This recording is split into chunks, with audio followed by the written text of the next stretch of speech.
Chinese graffiti. The Luxor complex houses a great collection of Egyptian relics and structures of more than 3,500 years old. It is built on the site of the great old city of Thebes and is one of Egypt's most popular tourism destinations. So on May 24, 2013, a Chinese blogger called Shen Yuan posted an image. The image is the start of a big controversy that involved China and Egypt. The image was of a graffiti on an Egyptian temple that says, "Ding Jinhao was here." Thus, netizens of both Chinese and Egyptian were raging hard at the abomination. This made people search for the person responsible of the graffiti, and within hours, the people of the internet started doxing for information. They found a 15-year-old boy called Ding Jinhao, and they even hacked the website of the school he went to with a pop-up mimicking Ding's vandalism. They must have done more than that because the kid made a full and public apology, crying all the way. His parents also apologized, saying that their son had learned his lesson, and the engraving was also removed on the same day. Because of the event, the Chinese Foreign Ministry made an announcement and asked for the Chinese citizens traveling abroad to always comply with local laws and regulations, while the China National Tourism Administration are now more careful about Chinese tourists, giving them lists of tips of do's and don'ts for future travels. The Sekhemka Statue Sale. The statue of Sekhemka is an ancient Egyptian artifact discovered by the Marquis of Northampton. He brought it back to Northampton with him in 1850. His son then gave the artifact to the Northampton Museum around the year 1870. The statue depicts a royal scribe called Sekhemka with his wife Semerit, who lived between 2400 and 2300 BC. It has been at the Northampton Museum for years, but by the year 2012, the local council carried out an insurance assessment and found out the true value of the statue. Because of the high price of the statue, the council had plans to sell the statue and use the money to further expand the heritage projects in the region, with an excuse that the statue had been in their ownership for 100 years but never been a centerpiece, and that they also need the money to expand their museum. So in 2014, rumors of the proposed sales are now getting realized, and an international outcry was made with the Egyptian ambassador calling it an abuse to Egyptian archaeology. Nevertheless, the council actually sold the statue in an auction to an unnamed private collector for around £28 million.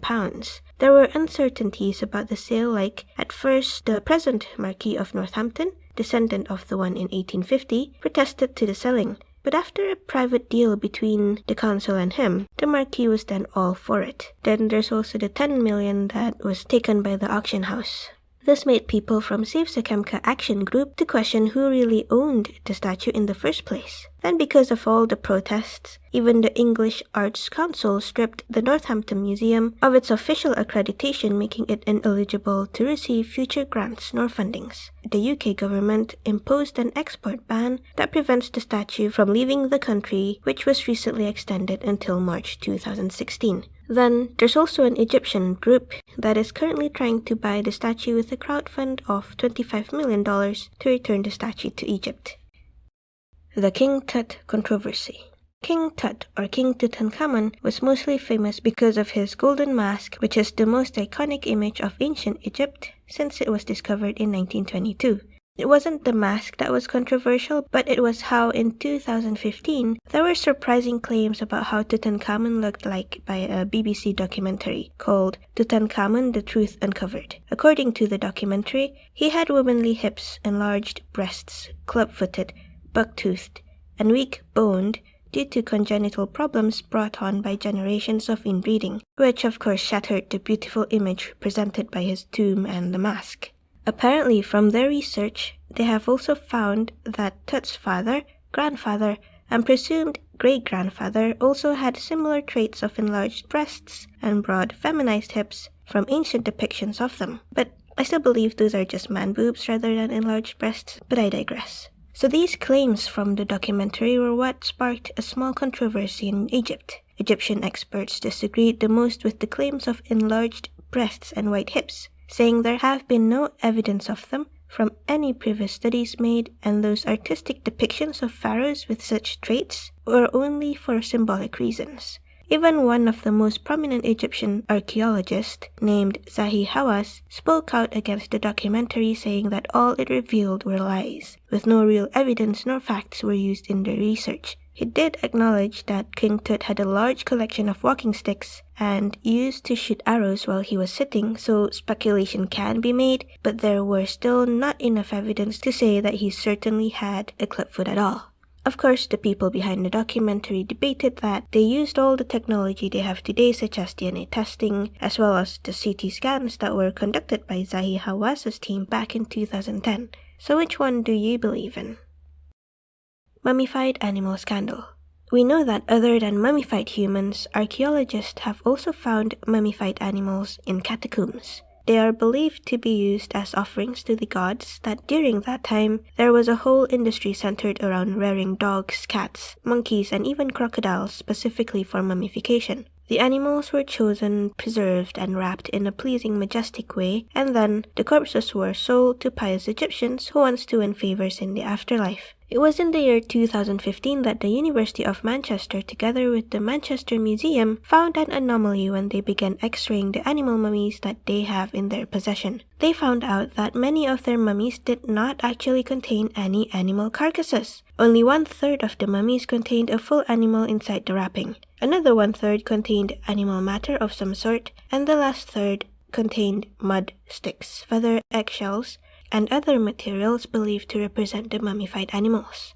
Thus, the discovery led to speculations of counterfeit and that the Egyptian priests were ripping off their customers by selling anything but the animal and wrapping them in the shape of the animal that was supposed to be used.